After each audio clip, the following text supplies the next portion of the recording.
ଆପଣଙ୍କୁ କଣ ମାଛ ଭାତ ଖାଇବାକୁ ଭଲ ଲାଗେ? ଓଡ଼ିଆ ଘରେ ମାଛ ଝୋଳ ବିନା ଖାଇବା ଯେମିତି ଅଧୁରା।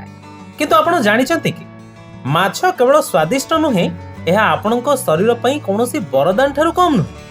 ଯଦି ଆପଣ ମାଛ ଖାଉଛନ୍ତି, ତେବେ ଆପଣ ଅଜାଣତରେ ନିଜ ଶରୀରକୁ ଅନେକ ରୋଗରୁ ରକ୍ଷା କରୁଛନ୍ତି। ଆସନ୍ତୁ ଜାଣିବା ମାଛ ଖାଇବାର ଏମିତି କିଛି ଆଶ୍ଚର୍ଯ୍ୟଜନକ ଫାଇଦା ବିଷୟରେ। ବନ୍ଧୁଗଣ, ଓଡ଼ିଶାରେ ମାଛ ଭାତ କେବଳ ଏକ ଖାଦ୍ୟ ନୁହେଁ, ଏହା ଏକ ଭାବନା।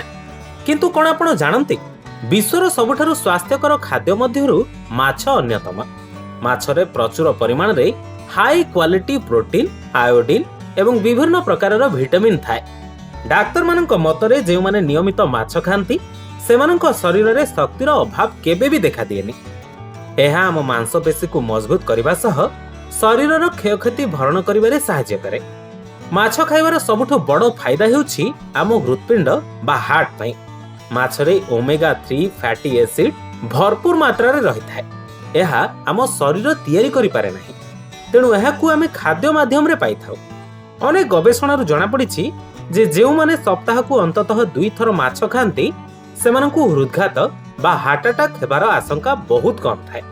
ଏହା ରକ୍ତଚାପ ନିୟନ୍ତ୍ରଣ କରିବା ସହ କୋଲେଷ୍ଟ୍ରଲ୍ କମ୍ କରିବାରେ ମଧ୍ୟ ସାହାଯ୍ୟ କରେ। ଆପଣ ଶୁଣିଥିବେ ବୟସ୍କ ଲୋକେ କୁହନ୍ତି ମାଛ ମୁଣ୍ଡ ଖାଇଲେ ବୁଦ୍ଧି ବଢ଼େ। ଏକଥା କିଛି ମାତ୍ରାରେ ସତ।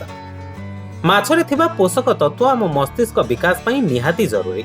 ବିଶେଷ କରି ବଢୁଥିବା ପିଲାମାନଙ୍କ ପାଇଁ ଏହା ଖୁବ୍ ଲାଭଦାୟକ। ଏହା ସ୍ମରଣ ଶକ୍ତି ବୃଦ୍ଧି କରେ ଏବଂ ବାର୍ଦ୍ଧକ୍ୟରେ ହେଉଥିବା ଅଲଜାଇମର ଭଳି ମସ୍ତିଷ୍କ ଜନିତ ରୋଗରୁ ରକ୍ଷା କରେ। ଯଦି ଆପଣ ଚାହୁଁଛନ୍ତି ଆପଣଙ୍କ ମସ୍ତିଷ୍କ ସବୁବେଳେ ସକ୍ରିୟ ରହୁ, ତେବେ ମାଛ ନିଶ୍ଚୟ ଖାଆନ୍ତୁ।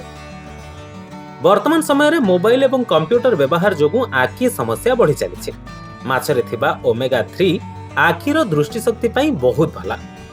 ଏହା ଆଖିର ରେଟିନାକୁ ସୁସ୍ଥ ରଖେ ଏବଂ ବୟସ ବଢ଼ିବା ସହ ହେଉଥିବା ଦୃଷ୍ଟିଶକ୍ତି ହ୍ରାସକୁ ରୋକିବାରେ ସାହାଯ୍ୟ କରେ।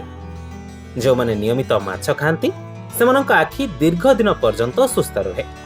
ଆଜିକାଲି ଅନେକ ଲୋକଙ୍କଠାରେ ଭିଟାମିନ୍ ଡି ର ଅଭାବ ଦେଖାଦେଉଛି, କିନ୍ତୁ ଆପଣ ଜାଣନ୍ତି କି ମାଛ ହେଉଛି ଭିଟାମିନ୍ ଡି ର ଏକ ମୁଖ୍ୟ ଉତ୍ସ। ଏହା ଆମ ହାଡ଼କୁ ମଜବୁତ କରେ ଏବଂ ଶରୀରର ରୋଗ ପ୍ରତିରୋଧକ ଶକ୍ତି ବଢ଼ାଏ। ଏହାଛଡ଼ା ମାଛ ଖାଇବା ଦ୍ୱାରା ମାନସିକ ଚାପ ବା ଡିପ୍ରେସନ୍ କମ୍ ହୁଏ ବୋଲି ଗବେଷଣାରୁ ଜଣାପଡ଼ିଛି। ଏହା ଆମ ମନକୁ ଖୁସି ରଖିବାରେ ମଧ୍ୟ ସାହାଯ୍ୟ କରେ। ତେବେ ବନ୍ଧୁଗଣ, ଦେଖିଲେ ତ ମାଛ ଖାଇବାର କେତେ ସବୁ ଫାଇଦା ରହିଛି। କେବଳ ସ୍ୱାଦ ପାଇଁ ନୁହେଁ, ଏକ ସୁସ୍ଥ ଓ ନିରୋଗ ଜୀବନ ପାଇଁ ଆପଣଙ୍କ ଖାଦ୍ୟ ତାଲିକାରେ ମାଛକୁ ନିଶ୍ଚୟ ସାମିଲ କରନ୍ତୁ।